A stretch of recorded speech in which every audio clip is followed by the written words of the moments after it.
Back so soon? Oh no, what happened? A little incident at the dog park. We gotta head to the vet. Oh, not again. These bills. We can use CashNet USA. We can apply in minutes, get a fast decision, and have the money in the account as soon as the same business day. All right, Cheddar, back in the car. When you need money fast, be the hero. All loans subject to lender approval. Speed of funding is subject to verifications and your bank's processing times. See CashNetUSA.com for more details. My name is Lily, and I've had hidradenitis suppurativa, HS, for years. I finally found some relief since taking Cosentyx. Relief means I can show up more. Cosentyx secukinumab is prescribed for adults with moderate to severe hidradenitis suppurativa, HS. Don't use if you're allergic to Cosentyx. Before starting, get checked for tuberculosis. An increased risk of infections and lowered ability to fight them may occur, like tuberculosis or other serious bacterial, fungal, or viral infections. Some are fatal.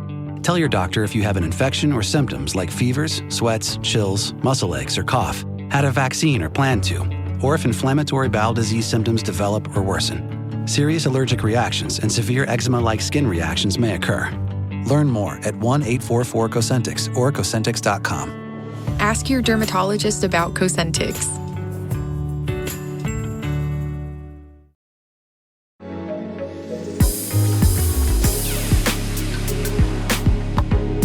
Happy New Year, baby.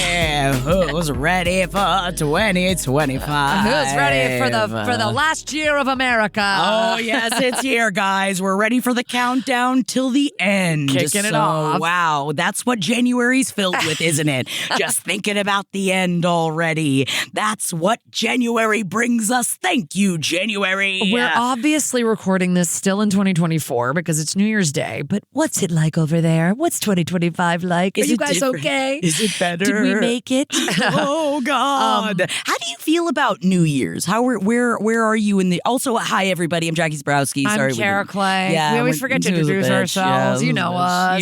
We're bitching over here. Who's the Bitch? The podcast where you tell us what's up and we tell you who's the bitch. Hell yeah. I like New Year's. I mean, but the thing is like since I've had kids, it's been a little bit more, I don't know. I also, like, here's the thing. You know how you look at a dating profile and someone will go, I'm just as happy getting dressed to go out as I am snuggling on the couch and watching TV. And you're like, no, you definitely like one of those better. Yes. Which is it? I truly am that way about New Year's. Like, I will do a New Year's that's like, we're going out, we're getting a car, we're fucking going all out. We got to wear a cool outfit. Oh, yeah. I've been to a New Year's wedding, which is always super fun. Like, I am down for that, but I am also fully down to be like asleep before the ball drops. I am truly equal. Like I will do either one of those. If it's like, we just today got invited to kind of a good party. Ooh, you gonna go? I'm obviously immediately pumped because I'm like, oh, this party will have like catered food, a catered bar. Done. It's like from a rich person. I'm like, yes. I want to do this. And Jared's like, do we have to go to that? And I'm like, this is when I'm like, can we separate on New Year's? Like, right. You stay home with our kids and I'll just go out for New Year's. He'll come with me because ultimately, like, he'll just have to hear that two of his friends are going and he'll want to go. Of course. But it's like, it is just like how we're different, where he's just like, I'm fine to just like, stay home. And I really can be convinced to do that. Last year on New Year's, I was with my family and last year on New Year's, have I talked about this with you? No. I took a mushroom chocolate on New Year's with last your year. family? Yeah, because we love to do mushrooms together. Okay. Like microdosing. We're not like fully tripping balls. Gotcha. We microdose like chocolates or whatever. Like we've done it in the summer. We're all outside by the pool. We're having a blast. Oh, like, yeah. I bring the chocolates from California. It's like fun. Then last year, I just had a bar that like actually a listener of my other podcast had just given me them. So I didn't know how like in the chocolate bar. So I didn't know how many squares were good. My brother, who also has kids, takes it first. And he's like, oh, it's kind of strong, I guess. So like, be careful. So I go, okay. So I literally only take one little square. I sit there and I watch Anderson Cooper and Andy Cohen for 4 hours from 8 o'clock. My kids go to bed. They're in bed, by the way, everybody. I'm not like on microdosing with my kids. Meanwhile, I think that's okay if you do. And my kids are in bed. So it's like 8 o'clock. We start watching that. We're watching the thing. We're kind of having some wine. We're just chilling. We're not like partying. Yeah. Midnight, I'm like, all right, I guess I took too little or it just didn't work. Okay. So I like go to bed after midnight. The minute I close my eyes. Oh, yeah. The minute I close my eyes, it's the whole night. I'm seeing fucking visuals. Oh, yeah. I had a full hallucination that my children came into the room, which they did not. God. And that they were like, Mom, are you okay? And I was like, get out of here. Like, Don't they look at never me. woke up. Like, my husband was like, the kids never woke up. They did not come in here. Like, they never came up. So I literally, it was like the worst because I was like, why did that just take 4 hours to hit? Kick in. Somebody told me it's because of, I was sitting in my brother's living room, which was like pretty well lit, and that it's like the minute I closed my eyes, it was the darkness because Change they're of lighting. photoreactive or something. And like, it's like a change of lighting. So I feel like the next time I take mushrooms, I'm going to like go outside and sit in the dark for like a little while to like get them to start working. Yeah. Because like it was crazy. I'd never experienced a 4-hour lag time. That's in, You know? I mean, it just happens sometimes. Yeah. And that's why they really do tell you, wait until you before you eat more. Always and my wait. brother had melted it into hot chocolate. Like he made it so like it was like in melted. It was like really good. But then it wasn't in the little pieces anymore. That's also then it's like you don't know how much you're getting. You don't know how. Like then there's also that because. But I never took any more. It just fully hit 4 hours later. Damn, dude, it was sucky. Yeah, but whatever. I just kept like closing my eyes and being like, the walls do not have paisleys on them. The walls do not have paisleys. Like, you're fine. Like, it was just annoying because I just wanted my sleep at that point. Yeah, and then you're just tired. Yeah. Yeah, And you want it to end. You're ready for the ride to be over. Thank you so much. Oh, man. So I'm down for an on-the-couch Anderson Cooper, Andy Cohen New Year's, but I'm also down for like a full dress-up party New Year's. I've done, one year I did New Year's, your brother had a party, and when I got there, you had COVID, and I was like, well, fuck. One of the only reasons I came was because Jackie was going to be here. And I wasn't there, everybody. I wasn't like there with COVID. No, because you weren't there and I was bummed. No, I was staying at home, and because I understand, I do feel very similarly to you, because in the past, though, I was always 100% the going out, want to be out, want to do the whole thing. I don't care if I have to walk across the bridge from Manhattan home if I can't get a cab. I literally give a shit. I walked the bridge from Brooklyn to Manhattan one year. Dude. I was like, I'm out. Like in my 20s, it was all my college friends. They would come to New York. I mean, like we were always doing New Year's. There was always never a New Year's that was not a 4 a.m.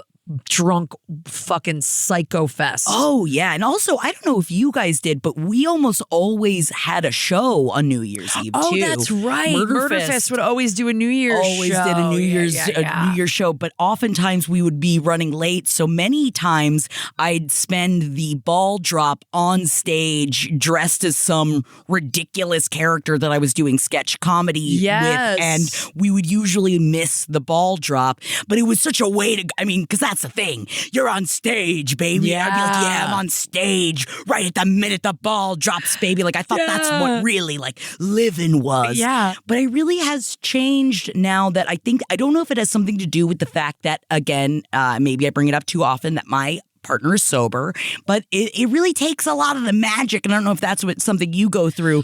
For me, I'm like, New oh, Year's. great, we can go to multiple parties. He'll just drive me everywhere. Which he hates multiple parties. And I'm like, oh, we have another stop. Yeah, and you're going to be taking me there. Thank you. Chop, sorry. Chop. And but now that year that I had COVID, I was so sad at first. But then, man, we just had at home, we Jeff went out and got steaks. Like we had a steak dinner. We watched the Miley Cyrus, Dolly Parton, Chris, the holiday special. And I remember we slow danced in the living room, and we just had a really nice time. That's really sweet. And it was beautiful. But then I was like, oh, I guess this is kind of nice. Yeah. Yeah, it's also been sort of different since I have been with Jared or married or in a serious relationship. It's we went to Puerto Rico one year and we got all dressed up and stuff. And then we were just we just want to be with each other. Let's just stay in it.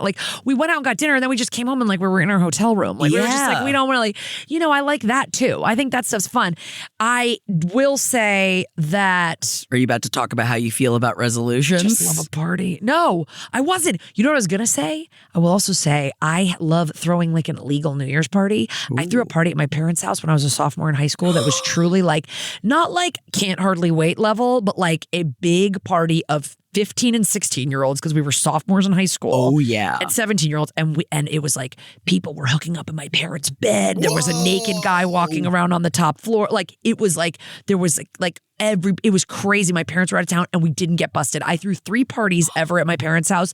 2 of them got busted. One of them never. This one never got busted. Whoa. And that's what led me to the other 2 because I got away with the first one. Yeah, of course. So then there's that. And then in my 30s, it was like the first year Jared and I were dating, I think.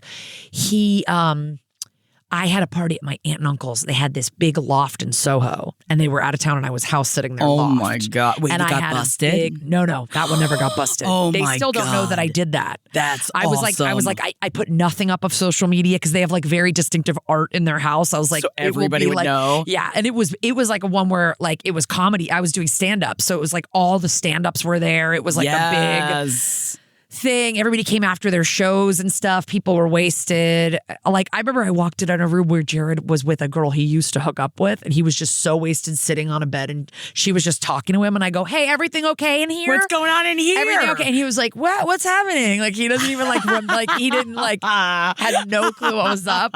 And I was like, "Listen, get out of here, bitch. Get out of here, bitch." Man, I do love the house. Like we had that in high school. We had I had a friend of mine. His parents had to go back to work and left him and his older sister to finish high school, and like they had like family in the neighborhood that would check in on them, but they were both like a junior and senior in high school. Yeah. So they let them they went back to Japan because they had to work, and of course they would go back and forth, but then you just had access to this huge party house, and man, we had parties. Oh, yeah. For your junior and senior year to just have nuts. And I just don't know. In my brain, I'm like, we broke so much shit. Like these huge knockdown, drag out parties. Yeah. And I'm like, did he never? I mean, I think he's like a dentist somewhere. I'm like, I don't know how he must have never gotten really that much in trouble because the parties always continued. And so I have no idea. And it's like to have that kind of access when you're young. Oh, baby. I literally ran for student office. I ran to be, I believe, treasurer. And in my speech, I was like, and I'll throw another New Year's party if you guys vote for me. And everyone was like, yeah.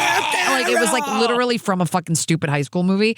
But yeah, I do kind of love throwing a little party. But my college friends used to come to New York, and like she would bring like 5 of her guy friends from home to my 1-bedroom apartment. And when I say it would be like 3 people sleeping in my bed, 2 people on a pull-out couch, people sleeping on a love seat, people just on the floor. There was not an inch of my apartment and that was like every New Year's for like 5 years.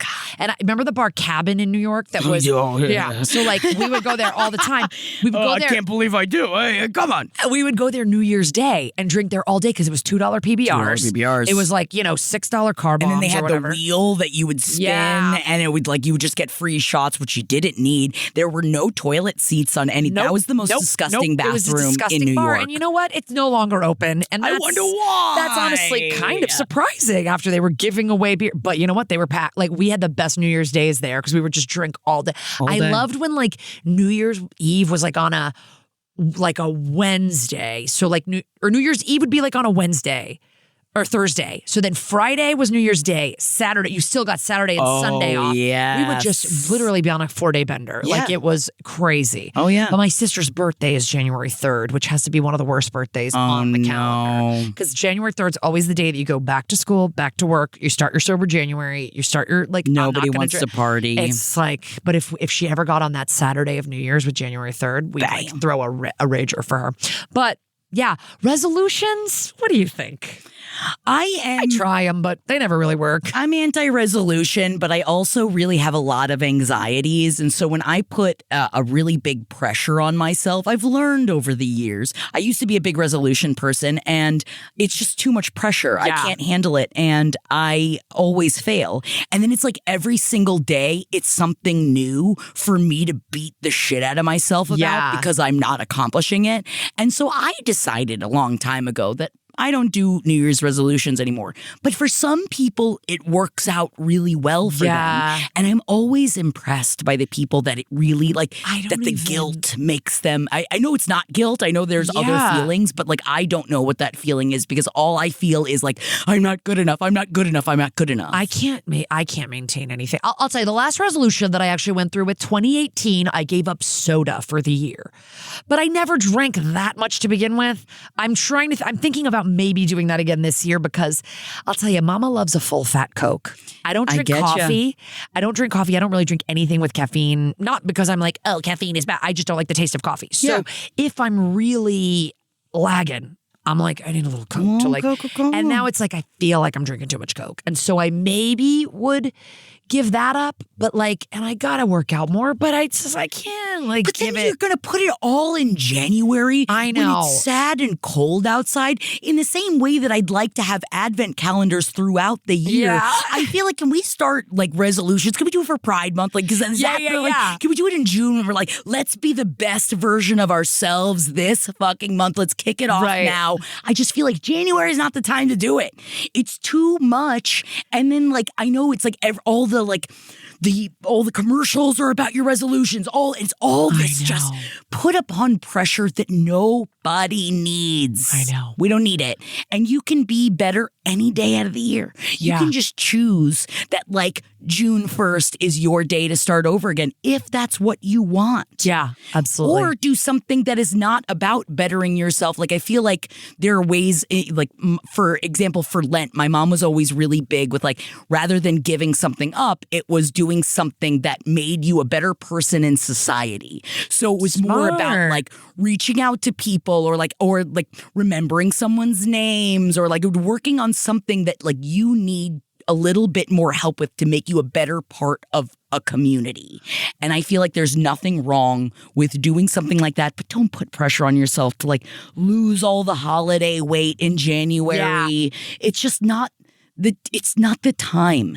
And I'm sick. You know what? Can we buck the rhetoric that we're supposed to all of a sudden be so much better in January? Because I'm not going to be.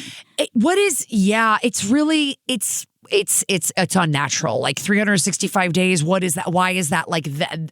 That's when after, I mean, I guess it's like because after the holidays, you're celebrating so much and you kind of are like letting everything, I'm like letting everything go right now. Like I have no rules for myself. I'm like, oh, I can eat chocolate at 9 a.m. Like I'm doing whatever. I'm eating C's candies that I've gotten for free for breakfast. Oh yeah. You know, like, so I guess I get the whole, like, let's get back on let's get back on our regular scheduled programming. Yes. But I'm not going to be like, by the end of February, if I'm not 10 pounds down, fuck it. You know, it's like, it is too much pressure, you know? And little things, like you said, little zhuzhes. Like maybe you're right.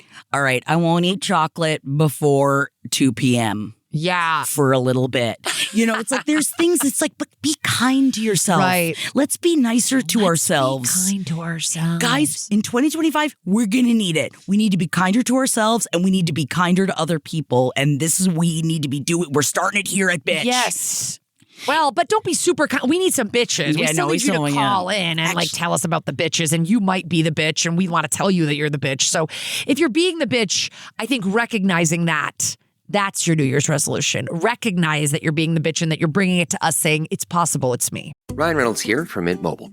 I don't know if you knew this, but anyone can get the same premium wireless for $15 a month plan that I've been enjoying. It's not just for celebrities. So do like I did and have one of your assistants switch you to Mint Mobile today.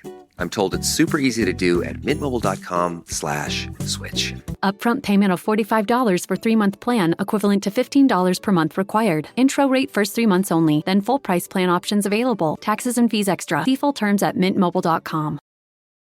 This summer, Instacart is bringing back your favorites from 1999 with prices from 1999. That means 90s prices on juice pouches that ought to be respected, 90s prices on boxed mac and cheese, and 90s prices on ham, cheese, and cracker lunches. Enjoy all those throwbacks and more at throwback prices, only through Instacart. $4.72 maximum discount per $10 of eligible items. Limit 3 offers per order. Expires September 5th while supplies last. Discount based on CPI comparison.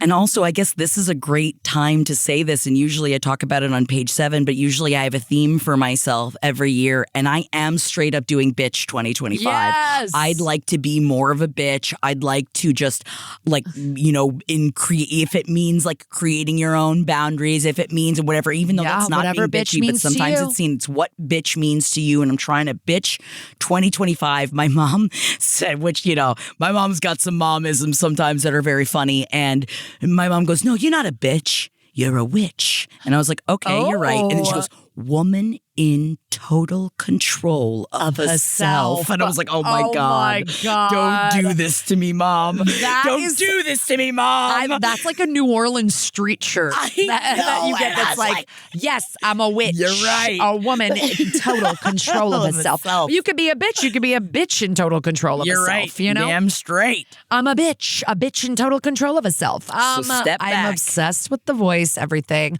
I will say the resolution I try to make every year that I always fail, that I usually fail at, is I want to read more. I'm just not reading enough because of the kids, and I'm blaming it on them. But it also is like, I could be reading a few pages of a book every night instead of fucking scrolling Instagram. And I really want to make that happen for myself this year. Do you read smut? Because I will say I was really upset about not reading enough. And I started reading smut. Like ACOTAR changed my life. Like it actually got me to start reading again because I hadn't read in a long time, and smut brought you right back in. Brought me back into it. I gotta tell you this too, because I think I told you about this, that I went to this party for the holidays, a couple weeks ago now, that was a bring a gift, and it's like a huge stealing game. It's not quite a white elephant, but it involves dice and stealing gifts. One girl she goes, I write fan fiction. I like to write smut. And her gift was, I will do like a quick phone call with you, and I will personally write you smut about anything you want. God, I love So somebody walked with that gift. Another girl she said, well, I've been told my ass is a gift to the world. So she brought a picture, like a sexy picture of her ass that was framed. Damn. The confidence. Man, that is not the kind of ass I had to be like, you want to see my saggy bags? Yeah. Look at this ass over here. I mean, it's in like a hot like butt corset of some kind. Whoa. And it's like obviously got cool lighting. But I was like, girl, good for you. Good for you.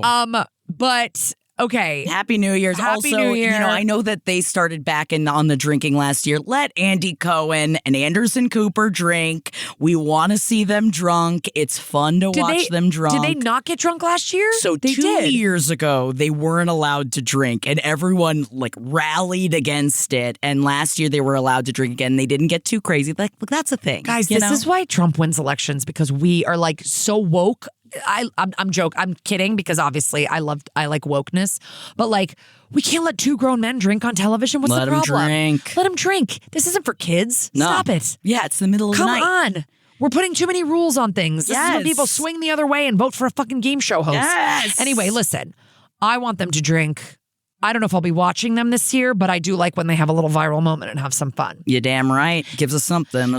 Jackie sent me a message last week that says, what do you think about Andy Cohen? And I said, wow, what a loaded question. But you know what? We don't have time for it today. I'm going to just tell Jackie off mic. I need to know, though, because I'm new into the Housewives. I know. I love that you're coming into my world. It's so amazing. But let's get going, because we've got a lot of good submissions for today. And as always, if you are listening to this and going, you know what? Maybe I want these two unhinged bitches to tell me what they think of my situation. www.who'sthebitch.com has all the ways you can submit to us. That's by voicemail, by email, by DM, or you can call in during our live streams, which are every other week. And all the info's at that website. So let's kick it off with a voicemail. Let's do it. Thank you for calling Who's the Bitch. Tell us in the voicemail who's the bitch. Beep. Hi, we're going to say that my name is Faith. First off, I just have to say I'm a long time Last Podcast fan and a fan of yours, specifically Jackie. I was devastated to find out that everyone had moved to LA as soon as I moved to New York. I feel like I've been wronged out of a like-minded group of friends. Not that you guys know me or are my friends, but you know how it goes with podcasts. We're your ear friends. Kara, I love you too. Thank you. But Jackie is a girl after my own heart. So I need to know who's the bitch in the situation with my lovely boomer mother.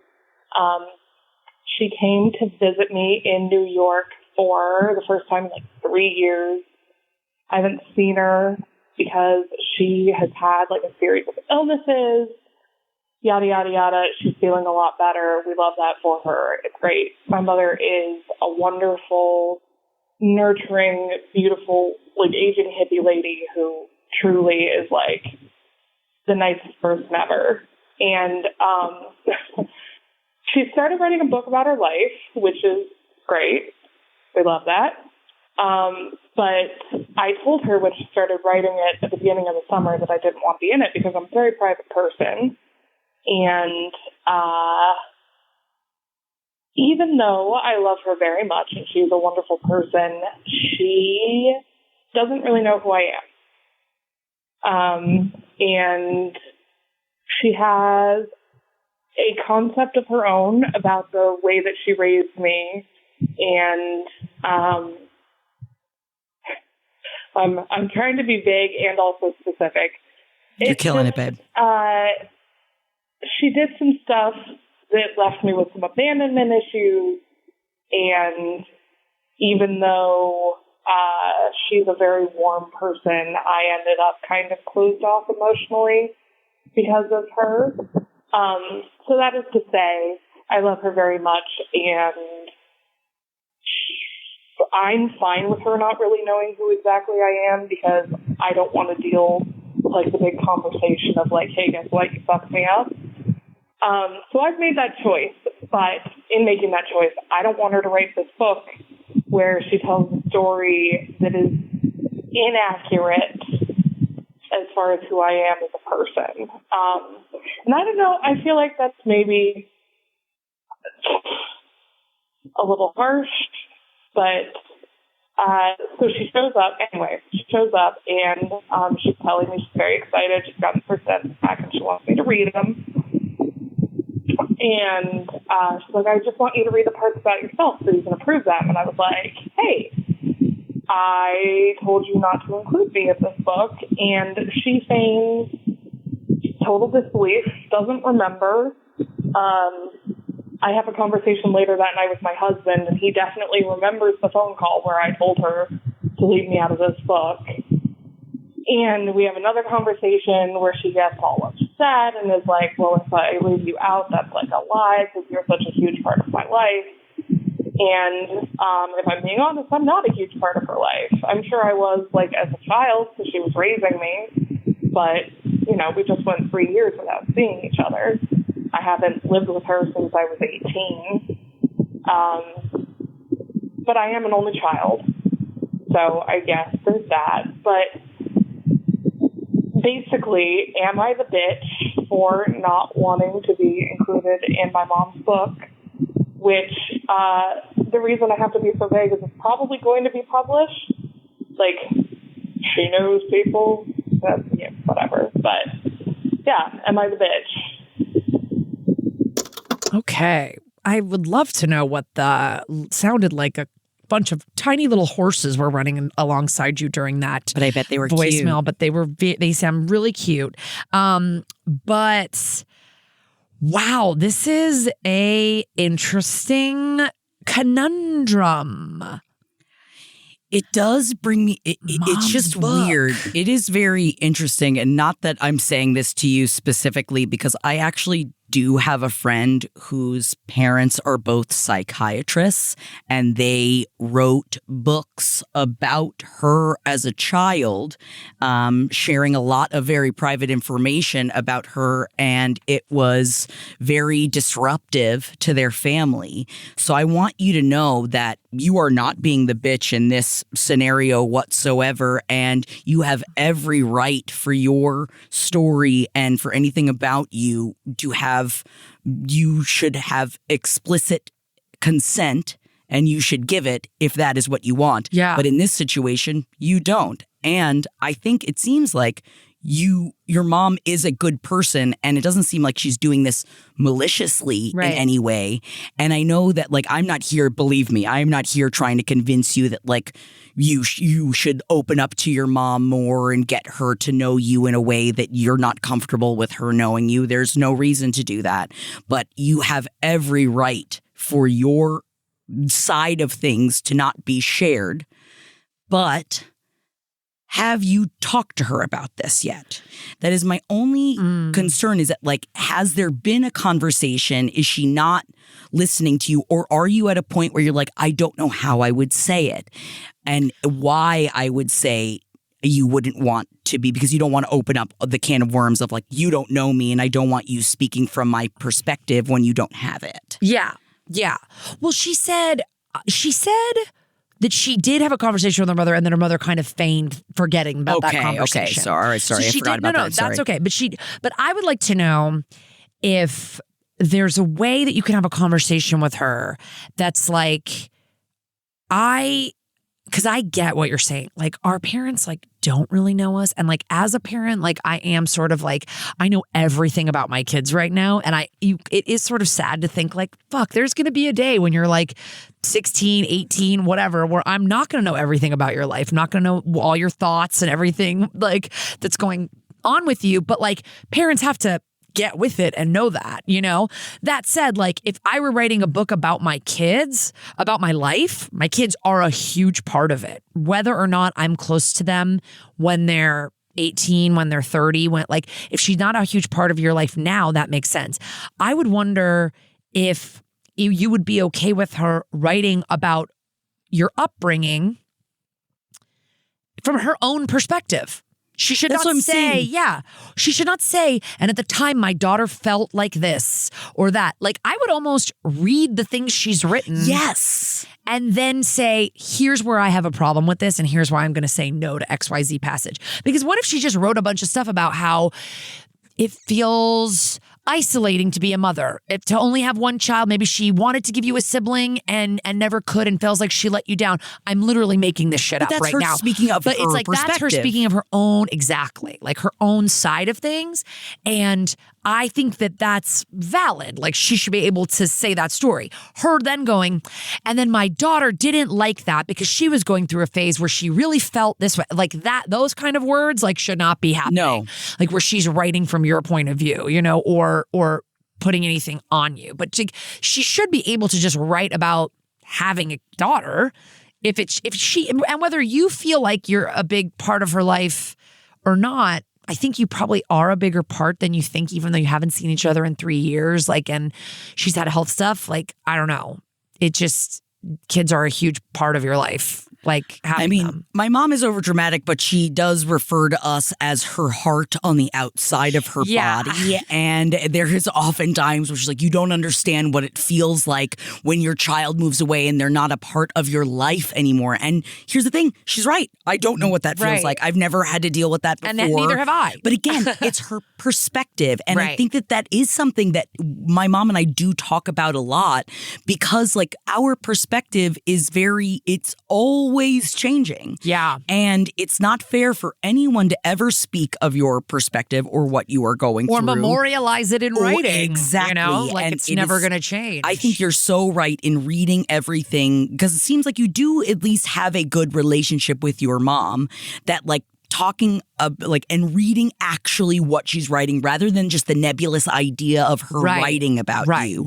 And then you can concretely say, this line I do not like, this I would rather it worded in a different way, and actually go through it. So you have some ownership over what's going into the book, because especially like, it would be one thing if someone's just going to, self-publish on Amazon and it's like, oh, well, who's even going to read it? But if she knows people and it's one of those things, you want to make sure that this doesn't become something that you become resentful of, or that comes between the two of you when it doesn't have to be. Right. And maybe she doesn't quite realize to what extent that you are feeling uncomfortable about this, because obviously she might not know how distant you feel from her. Right. And like, I hate to be super Oprah about it, but like, what if the process of you guys like kind of working on this book together is a way that you can express some of your things? Like, if she writes a chapter about XYZ issue that you're like, Mom,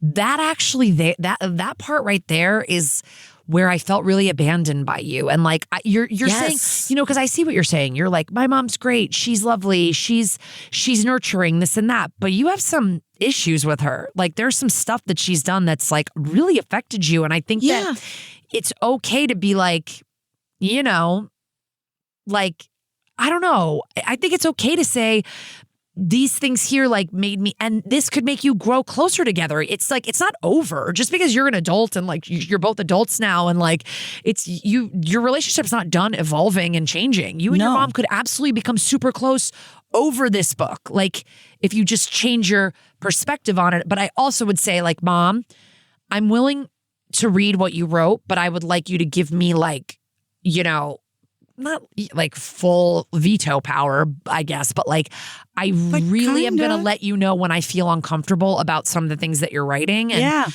I'll let you but maybe there's ways that she can change what she's written, or, maybe there's a fucking chapter in the book where she's like, the course of writing this book, I realized I did X, Y, and Z to my daughter. And that was, like, give her a chance at some self-realization. Like, we had a huge thing with my dad where we had to tell him a lot of the ways that he did things that affected us our whole lives, that I think he didn't think he was doing anything wrong. From his perspective, yeah, exactly. From his perspective. And like, it's really helped him.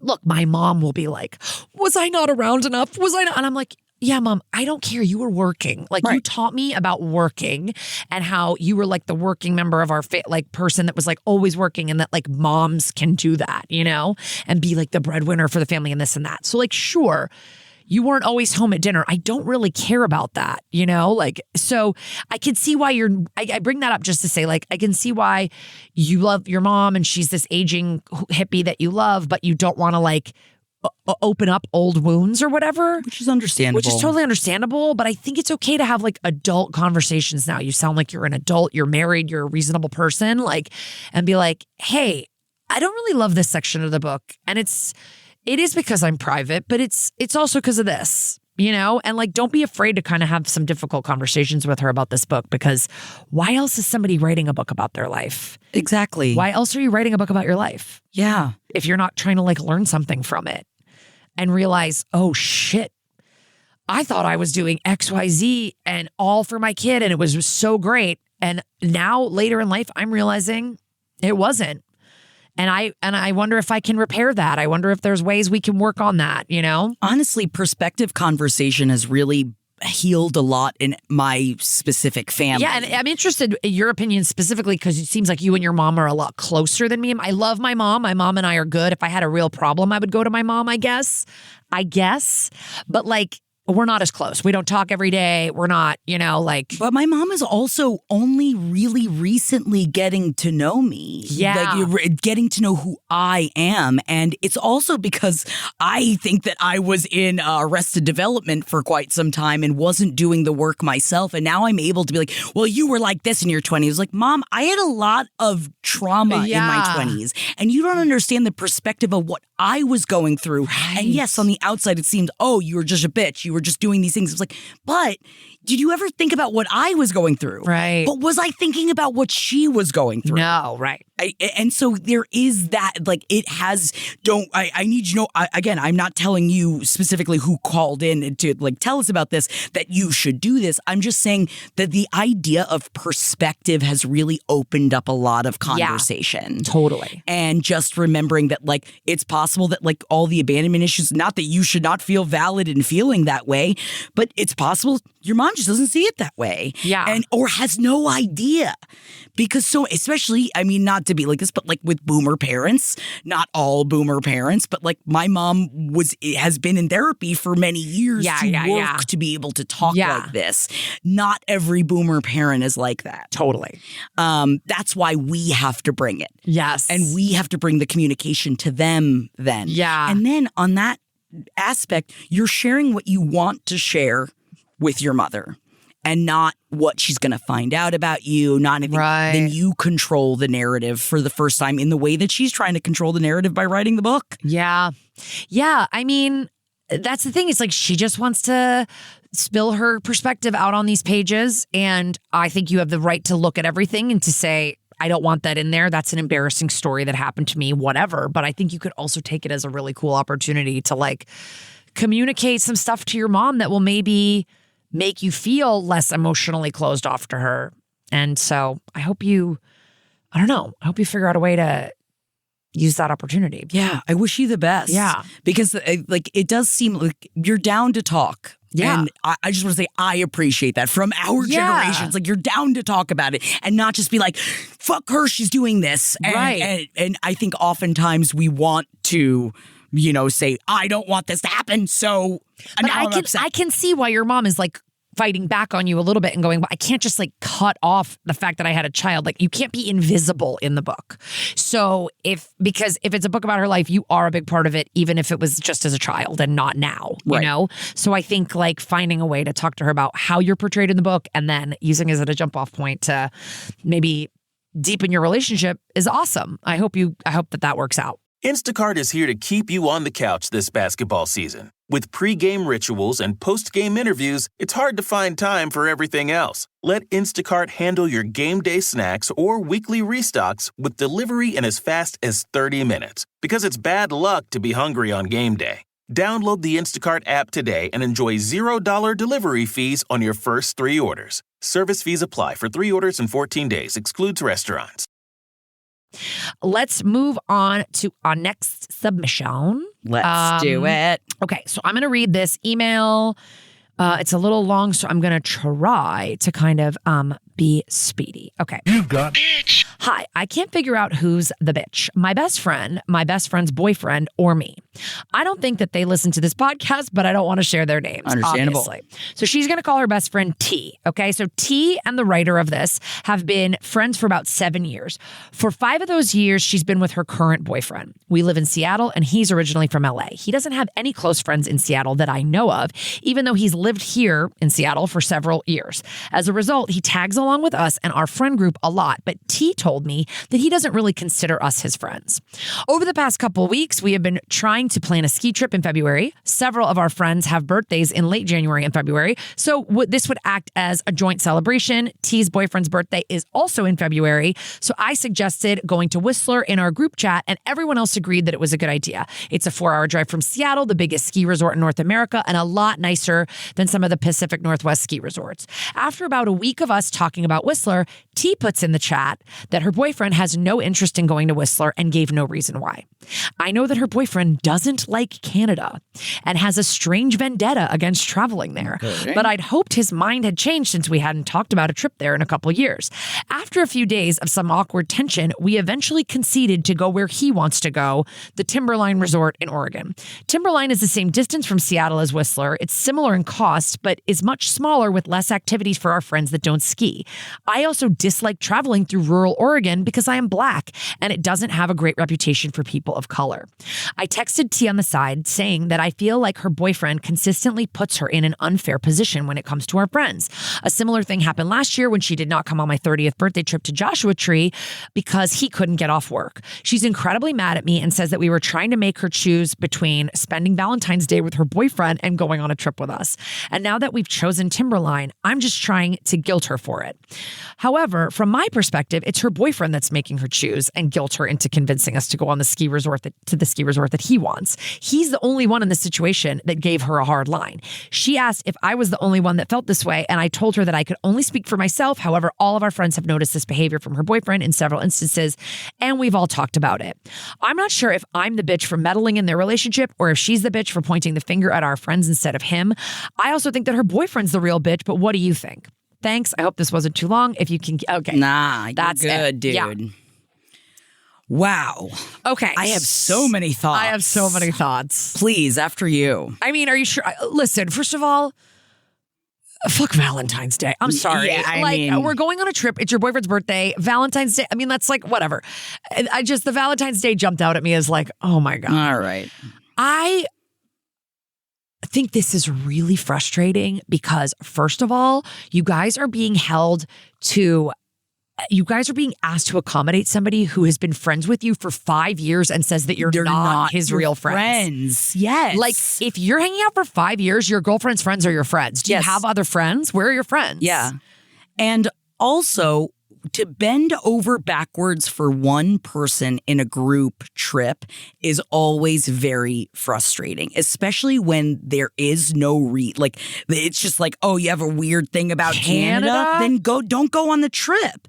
Like that's the thing. Is he does he have a warrant out for his arrest and doesn't want to cross the border? What Honestly, the hell? If that was the reason, I'd be like, understandable. Okay. Like that wouldn't. Guys, I've got a tricky visa situation. I can't go back in and out. I get it. If you're going to be like, oh yeah, I don't want to deal with any kind of going through getting my car checked. Okay, fine. Like, give me a reason of why specifically. And if not, it's not just like, I don't like Canada, which weird. Fine, I guess. But to bend over backwards multiple times for one person, and on top of it, they're not even your quote unquote friend. Fuck that. Oh, hell no. And for your friend to get upset because it's his birthday and then there's also Valentine's, then go on a Valentine's Day trip with him. Yeah. Like, if he doesn't want to go where everybody else is going, then take him and go on a different trip. If you're so incensed about it. I wish that you guys had literally in the text thread said, hey, could you elaborate on that? Like, why your boyfriend won't go to Whistler? Because here are my reasons that I think Whistler is better. A, it doesn't make me, a person of color, have to drive through a part of the state that I find personally to be unsafe. Yeah. Second, as a person, me, Kara Clank, I don't ski. I would love to go to Whistler. It sounds beautiful. It sounds amazing. I would take a little bunny hill lesson, but I would love for there to be other options of tobogganing or ice skating or whatever other shit you can do. Yes. That's another reason. And talk it out in the friend group. Your friend, T, is really making it so that the boyfriend's way is the way. And I feel as though that's a problem in their relationship. I would be furious if you didn't come to my birthday trip because your boyfriend couldn't get off work. What the fuck are you talking about? Of everything in this email, that's what jumped out first. That is what I saw that I'm like, oh, what's going on in that relationship? That immediately perked up my ears of, was she not allowed to go because he was working? Did she not feel comfortable going without him? What were the reasons behind why she didn't go because he was working? Is it because he would miss out and she would just feel so bad the entire time? What are you talking about? Yeah. I love going on a trip without my partner. Not that I'm saying, of course, I love being with him. He's my favorite person. But, but also there are times when I'm like, oh, you working? Sorry, babe. I'm going to Joshua Trey. You know, it's but also he would be like, go. Yeah, I got to work. It doesn't mean you got to work. He would encourage me to go. Because something is off in this relationship. That's what I'm saying. This is a guy who lives in Seattle, does not make his own friends, as far as you know. This girl is his whole life, and that is codependency. Yes. They are codependent. Yes. Everything revolves around her, and to her that probably makes her feel extra loved because his life revolves around her. But it's control can also do that. And traps. Yes. This is not cool. She should be able to go where she wants. She should be able to express her own opinion. Hey, I actually would rather go to Whistler too. Bob doesn't want to go to Whistler. So whatever. And then you guys have this conversation. And if he still doesn't want to go, that's the decision.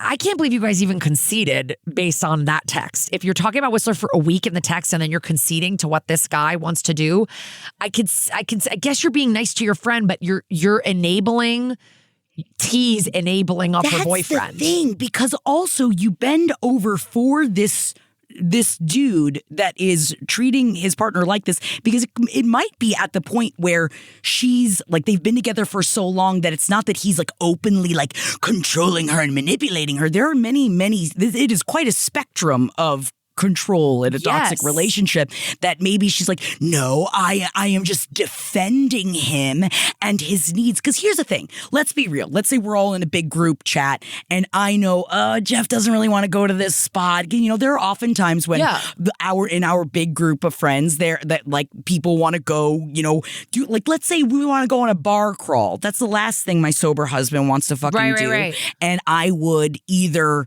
not invite him, or I would discuss with him later on of like, okay, how do we work this out that makes you feel comfortable, and in what way can we work? But I wouldn't put it on everybody else.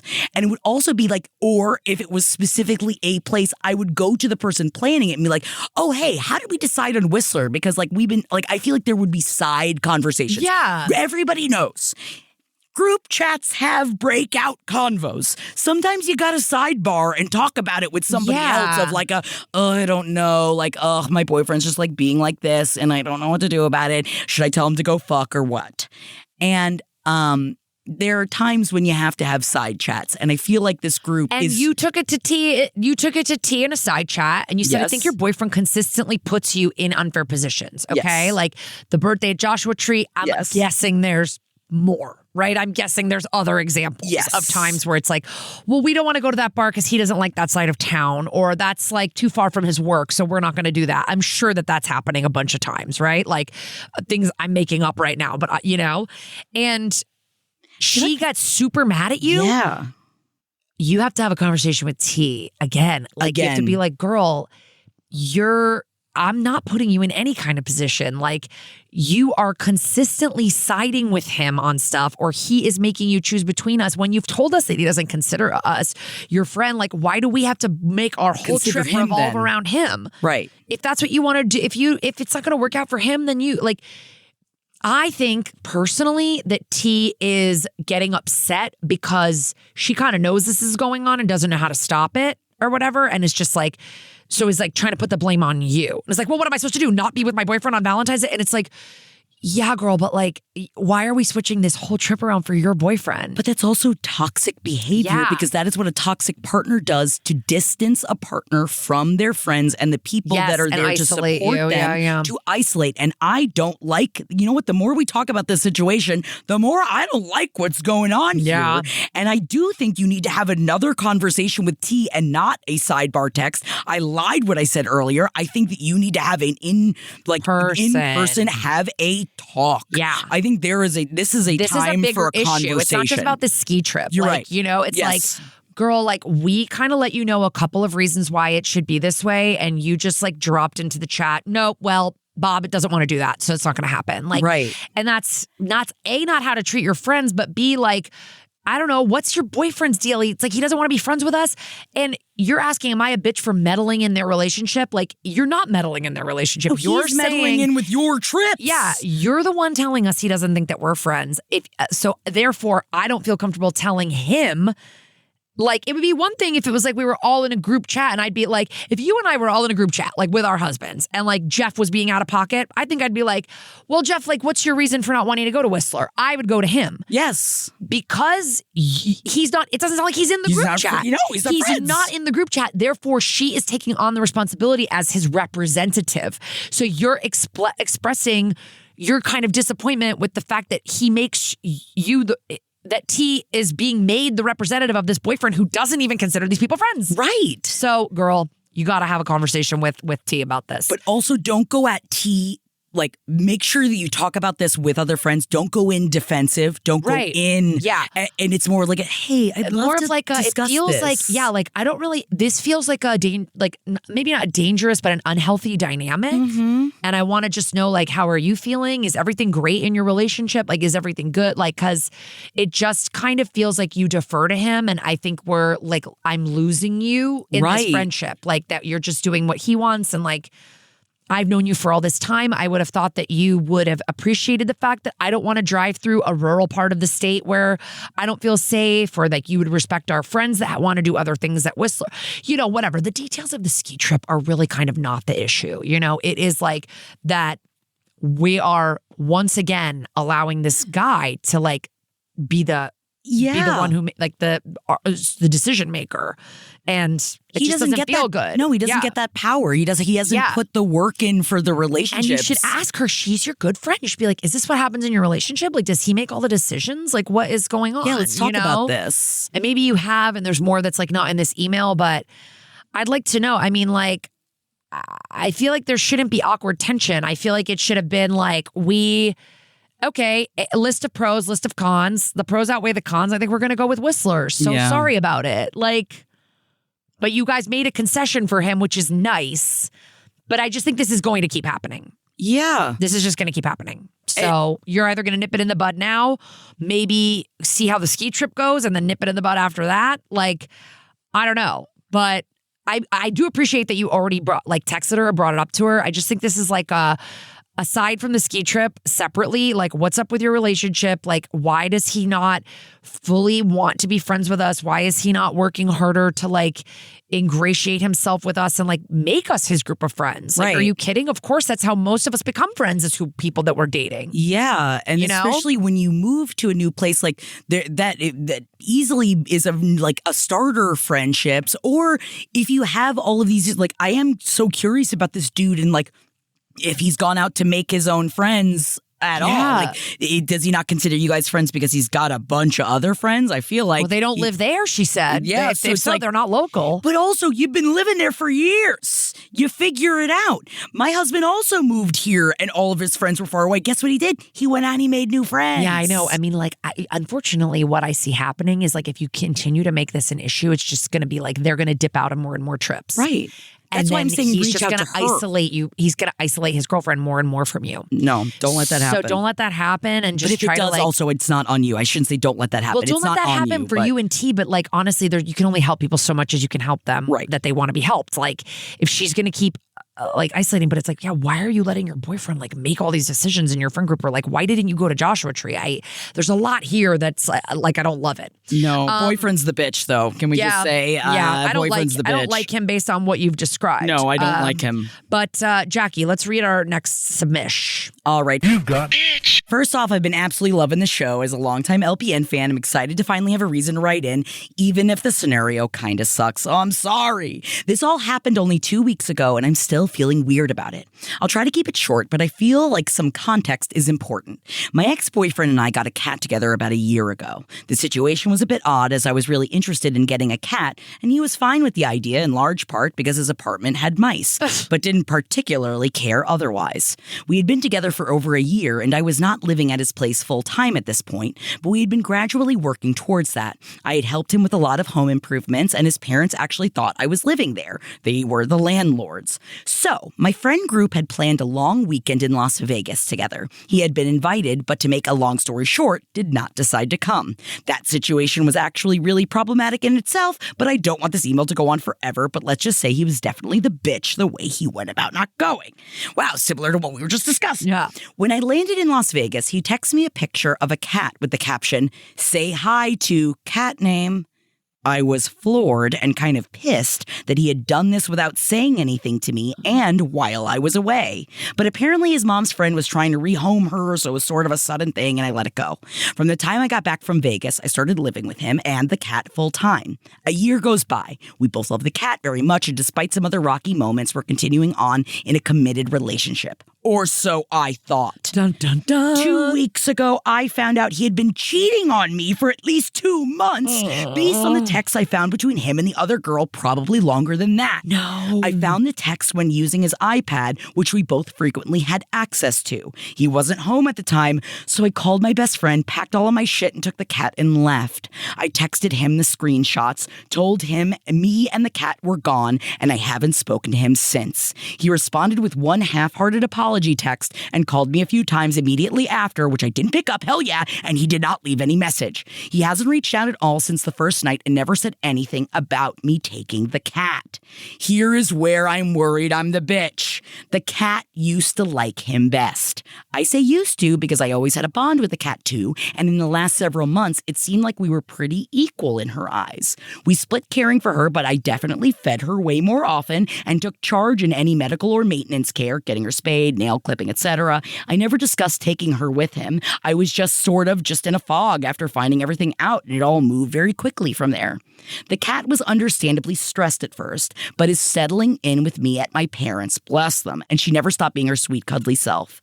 I'm definitely a known people pleaser and have been told by most of my loved ones that I'm not the bitch, but I wanted to know from a totally unbiased source. Am I just a cat mom or am I a bitch? Thank you for reading. Sorry it got so long. Y'all are absolutely amazing. So are you, babe. P.S. just wanted to add real quick. I also feel like the bitch for not giving him the chance to say goodbye. If I had asked, I think I would have, but he never did. If he had asked. Yeah. Excuse me. And this is from B. Yes. Thank you so much.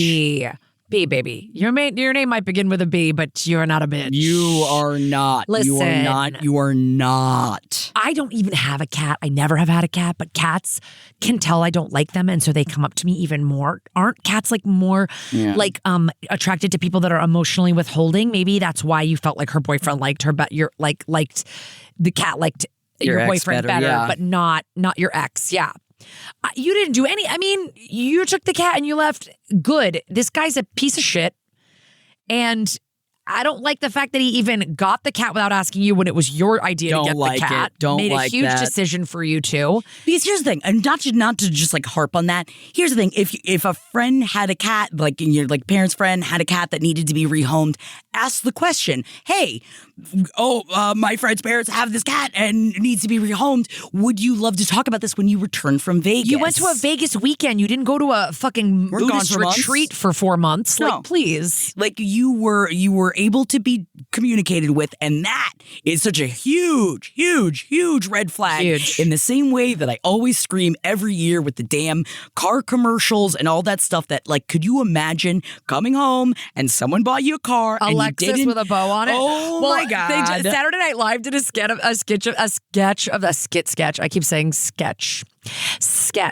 that a few seasons ago, and it's been popping up in my Instagram Explore page a lot, which is hilarious because it's he brings her out and she goes, "Are you fucking kidding me? Did you buy me a car without asking?" Talk to me about it first. Devolves into the fact that he's in debt and has no money anyway, and it was a full thing. But anyway, Saturday Night Live sketch aside, with the cat, this guy is a piece of shit. He's not even making any attempt to talk to you to truly apologize for the damage he's done. He obviously wanted to break up in some way, and he just decided to cheat his way out of it instead of being a fucking man and talking to you about it.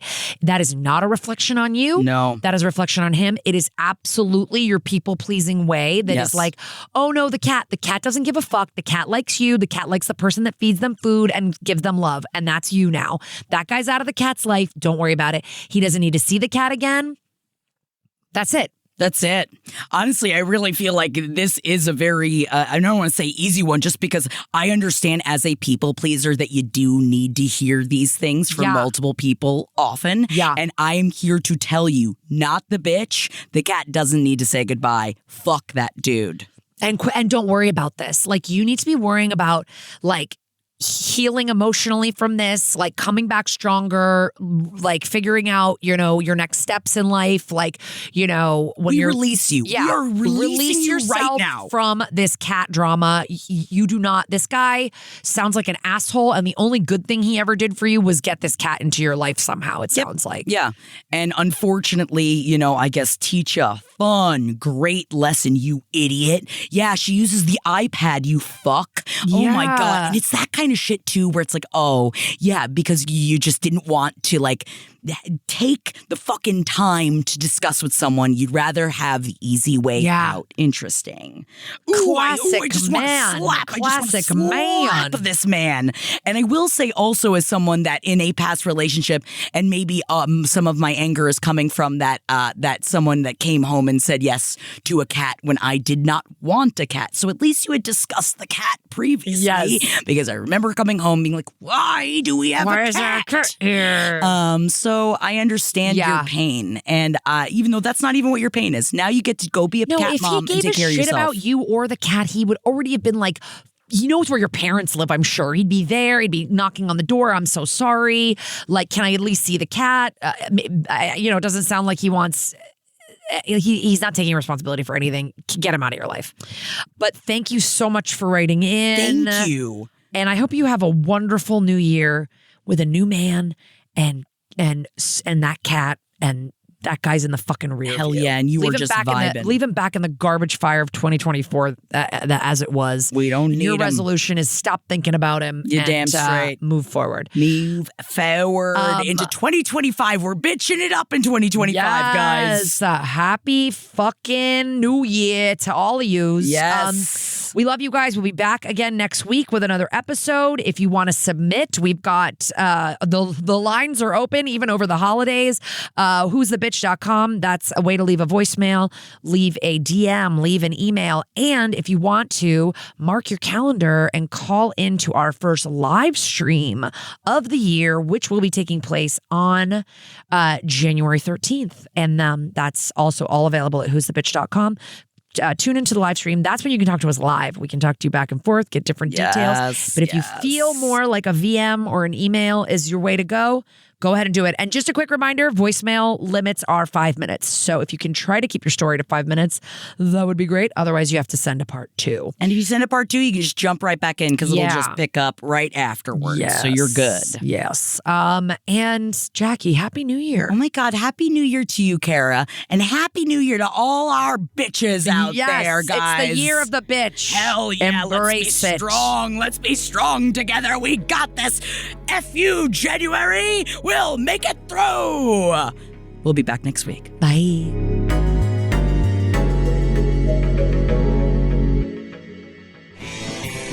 This show is made possible by listeners like you. Thanks to our ad sponsors, you can support our shows by supporting them. For more shows like the one you just listened to, go to lastpodcastnetwork.com.